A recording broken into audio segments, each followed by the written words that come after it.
পুজো বলে কথা, তাই বেশি না খাটিয়ে মাথা ঠাকুর দেখতে বেরিয়ে গেলাম, সঙ্গে নিয়ে ছাতা। এখন তো ওয়েদারের নেই ভরসা, শরৎকালেই বর্ষা, সাথে মুখে একটু ক্রিম মেখে নিলাম যাতে দেখতে লাগে ফর্সা। ঘঞ্চু বলল, ভাই হাতে বেশি টাইম নয়, মেইন ঠাকুর গুলোই দেখবো, বাকিগুলো স্কিপ করবো। তাই বললাম আচ্ছা তাই হোক, আমারও ঠাকুর দেখার ঝোঁক, তবে ভিড়ে কিন্তু আসবো না, যতই ভিড় হোক ভালো। সে মন্দিরের কাছে যাচ্ছি যত, আরো লোক বাড়ছে তত, তার মধ্যে পিছনের লোকটা সমানে মেরে যাচ্ছে গুতো। হাঁটছি একদম ধীরে, ঘঞ্চুকে খুঁজে পাচ্ছি না ঘুরে, তারপর আমাকে আর হাঁটতে হচ্ছে না, আপনা আপনি টেনে নিচ্ছে ভিড়ে। প্রায় আধ ঘন্টা পর শুনতে পেলাম ঘঞ্চুর স্বর, বললো এবার আর হারাস না, আমার জামাটা টেনে ধর। তারপর যেই তুললো দড়ি, ঢোকার সে কি হুড়োহুড়ি, ভাবলাম এই সুযোগে ঢুকতেই হবে, আর করবো না দেরি। যেই গেলাম আমি কাছে, দড়ি নামিয়ে দিল তার মাঝে, আমি আর এগোতেই পারলাম না, আটকে গেলাম দুজনের ভাঁজে। সে ঘষে গিয়ে আমার দাড়ি, গলায় আটকে গেল দড়ি, হাতে নিয়ে আমি দাঁড়িয়ে আছি, দেখি অন্য কার একটা শাড়ি, দেখি ঘঞ্চু তলায় পড়ে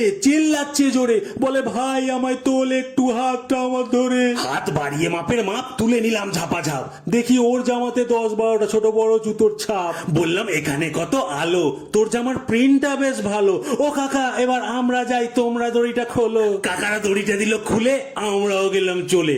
কি সুন্দর প্যান্ডেল গো, দেখে সব কষ্ট গেলাম ভুলে, কি সুন্দর সব দেখতে, ফটো তুলে হবে রাখতে, ইচ্ছা করছে আরো কিছুক্ষণ এইখানেতে থাকতে। কিন্তু সিকিউরিটি এসে বলল ভালোবেসে, দাদা একটু এগিয়ে যান, না হলে ভিড় হয়ে যাবে শেষে।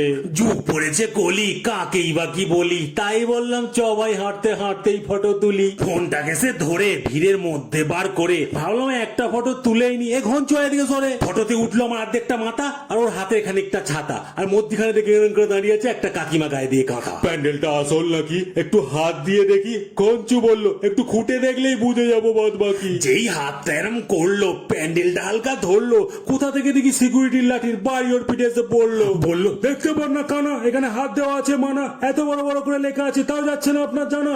বললাম দাদা একটু কুল, ওর হয়ে গেছে ভুল, লেখাপড়া জানে না তো, যায়নি কোনোদিন স্কুল। বেচারা বাইরে বেরিয়ে কাঁদতে কাঁদতে দাঁড়িয়ে বলে, ভাই আমার কি অপমান, আমার কলার ধরে দিল তাড়িয়ে। সোনা ভাই আমার, ওরে ঠাকুর দেখবো আবার পরে, আজকে আর আমার কিছু ইচ্ছা করছে না, আমি যাবো সোজা ঘরে।